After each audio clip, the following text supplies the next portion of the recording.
हमें कभी घमंड नहीं करना चाहिए, कभी गर्व नहीं करना चाहिए कि हम इतने ज्ञानी हैं। ठीक वैसे ही जैसे दो साधु नदी पार कर कर किसी जंगल में जा रहे थे और उन्होंने देखा कि दो व्यक्ति कहीं पर कुछ पूजा पाठ कर रहे हैं और उन्होंने उनसे पूछा कि ये आप क्या कर रहे हैं। उन्होंने कहा कुछ नहीं, हम ज्ञान की प्राप्ति करने के लिए साधना कर रहे हैं। उन्होंने कहा आपको तो कुछ आता ही नहीं। साधुओं ने कहा ऐसे ज्ञान नहीं मिलता, हम इतने ज्ञानी हैं और हमें अभी तक ईश्वर की प्राप्ति नहीं हुई, आपको कैसे हो जाएगी। ये जो हम बता रहे हैं आप ऐसे पूजा कीजिए, इन मंत्रों का उच्चारण कीजिए। और ऐसे कहते हुए उन्होंने कुछ मंत्र उनको बताए और उसके बाद वो वापस लौटकर किश्ती में बैठकर जाने लगे।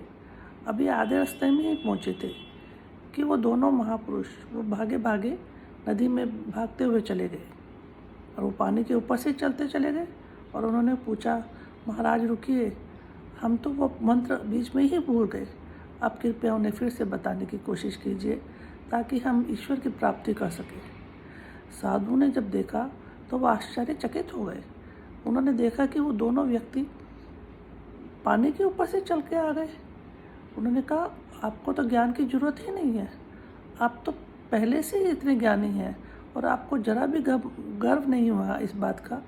आप तो हमसे बहुत बड़े ऊंचे हैं और आपको इतना ज्ञान होते हुए भी आपने इस बात का ज़रा भी घमंड नहीं किया।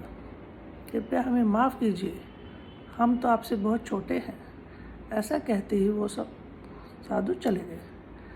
तो साथियों, हम कितने भी ज्ञानी हों उतना ही हमें नम्र होना होता है, इसलिए कभी भी घमंड ना कीजिए।